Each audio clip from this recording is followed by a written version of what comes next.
මගේ පුතාට 26 වෙනිදා ගියා. එයාගේ මහ පොළ හදාගන්න කියලා. අම්මි මං ඒ දේ කරන් එන්නම් කියලා ගිහිලා. එයාට ගියාට පස්සේ වද දීලා බෙල්ලේ එල්ලවවලු. දුන් යට කලිසමක් ගලවවලු. ඒකලා මේම තල්ලු කරාලු බිත්ති ඔළුව වැදුවලු. මගේ හැට්ට කටින් මගේ පුතාට ඇන්නලු. ඒකලා වද දීලා කබඩ් එකක ඇතුළට මේම තල්ලු කරාලු. මගේ පුතා මානසික ආතතියක් අපේ ගෙදර තිබුණේ නෑ. අපි ගෙදර ආවට පස්සේ අම්මිට මූණ දුන්නේ නෑ. අනේ මං ඉල්ලන්නේ මගේ පුතාට වෙච්ච දේ කාටවත් දෙන්න එපා. ඒ වගේ දරුවොන්ට ඉන්න දෙන්න එපා කැම්පස් එක ඇතුලේ.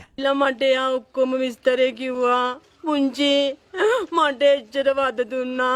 සෝටක් ඇඳගෙන හිටියලු. එයා එතනින් ගියාට පස්සේ අර කාමරයකට එක්කන් ගිහිල්ලා එයාට මේම බිත්තියේ මේම ඔළුව වද්දවවලු. ආයේ මේ පැත්තට ඔළුව ගෙනාවලු. අර ළමයි බලන් ඉද්දී එයාගේ ඇස්වල කඳුළු ආවලු. එයාට ඒක දරා ගන්න බැරුව ඉඳලා තියෙනවා. මෙවැනි තවත් වීඩියෝ නැරඹීමට දැන්ම අපගේ YouTube නාලිකාව සබස්ක්‍රයිබ් කරන්න.